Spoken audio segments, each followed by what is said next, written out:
السلام علیکم. آج کی کہانی رف رف کی زبانی. ناظرین کرام، ایک دفعہ جنگل کے اندر ایک بحث چلی کہ یہاں ڈیموکریسی ہونی چاہیے، اور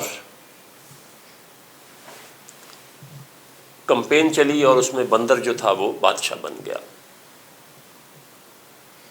بادشاہت بندر کے ہاتھ میں آ گئی. اب کیا ہوتا ہے؟ اب سارے اختیارات اس کے پاس ہیں تو ذمہ داریاں بھی اس کے حصے آ گئیں.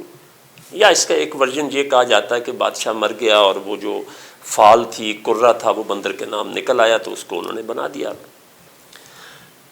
اب پہلا جو ٹیسٹ کیس بندر کے پاس آتا ہے، وہ ہرن بہت پریشانی میں بھاگا ہوا آتا ہے اور آ کے کہتا ہے، جناب بادشاہ سلامت، میرے چھوٹے سے معصوم بچے کو ایک بھیڑیے نے اٹھا لیا،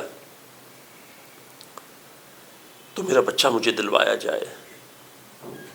بندر بہت فکر مند ہوتا ہے، کہتا اچھا کچھ کرتے ہیں. کوئی ایک دو چھلانگیں ادھر ادھر چھلانگیں لگاتا ہے. اب وہ بادشاہ ہے.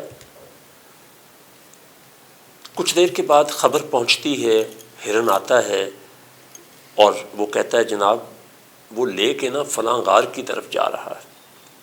بندر پہلے سے زیادہ تیزی کے ساتھ چھلانگیں بھی لگاتا ہے اور بے چین بھی ہوتا ہے. پھر آتا ہے کہ وہ لے کے غار میں داخل ہو گیا. اگلی خبر جب آتی ہے، لمحہ لمحہ سے آگاہی ہو رہی ہے، آخری خبر آتی ہے کہ جناب وہ میرے معصوم بچے کو کھا گیا. بندر بہت فکر سے سر کو جھکا کے افسوس کا اظہار کرتا ہے. کہتا اللہ دی مرضی ہے ہوئی سی، دیکھ تو میں کوشش تو بڑی کی تھی، یعنی میں نے کوشش تو بڑی کی، اب اللہ کی مرضی یہ تھی. یہ تھی آج کی کہانی. میری اس کہانی کو مینجمنٹ میں جو لوگ ایچ آر سے ریلیٹڈ ہیں، ایڈمنسٹریشن سے ریلیٹڈ ہیں، یا ادروائز اپنی زندگی میں، یہ ان کے لیے بڑی اہم ہے. دیکھیں، ایک ہوتا ہے ایفیشینٹ ورک، ایک ہوتا ہے افیکٹو ورک.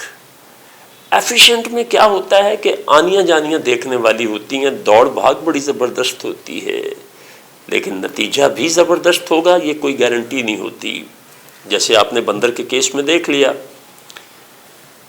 دوسری طرف ہوتا ہے افیکٹو ورک سمارٹ.